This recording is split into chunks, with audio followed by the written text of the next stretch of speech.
anecdote que je voulais partager et qui, je pense, est pas très connue du grand public, c'est une question de temps en fait et de recherche. On dit souvent pour rigoler entre nous qu'on est chercheurs, oui, mais on est surtout des chercheurs de financement en fait, parce que on nous demande de pouvoir financer nos recherches. Et pour les financer, ben, on passe du temps à chercher de l'argent. Et quand on a enfin de l'argent, ben, on peut embaucher un doctorant ou un postdoctorant qui lui va faire de la recherche pendant que nous, on continue à chercher de l'argent pour pouvoir continuer après que lui est fini. Et donc la petite anecdote que je voulais partager, c'est surtout là récemment, on a trouvé un financement de 18 mois pour une postdoctorante brillante qui est donc venue chez nous. On était très contents de l'accueillir. Et 18 mois, c'est assez court quand même pour partir d'un projet de zéro et puis la mener à son terme.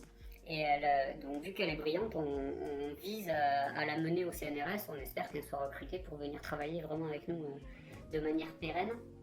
Et donc pour permettre ça, on voulait qu'elle arrive à avoir un postdoc assez long. On lui a donc proposé de participer à un appel à projet européen pour trouver une bourse de postdoc. Ce à quoi on ne s'attendait pas vraiment, c'était le temps qu'elle allait devoir y investir dessus, parce que c'est un temps complètement fou. Elle a passé 6 mois à rédiger un projet.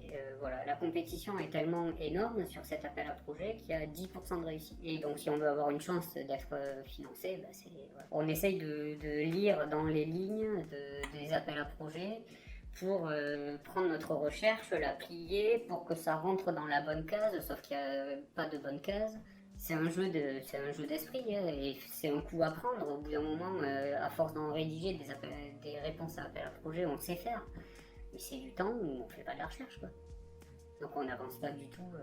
Alors qu'il y a 40 ans, en fait, ce temps-là, il n'existait pas parce que dans les labos avant, il y avait un financement récurrent où les gens avaient du récurrent et donc ils pouvaient avancer sur leur recherche sans avoir besoin d'aller chercher un financement pour faire de la recherche.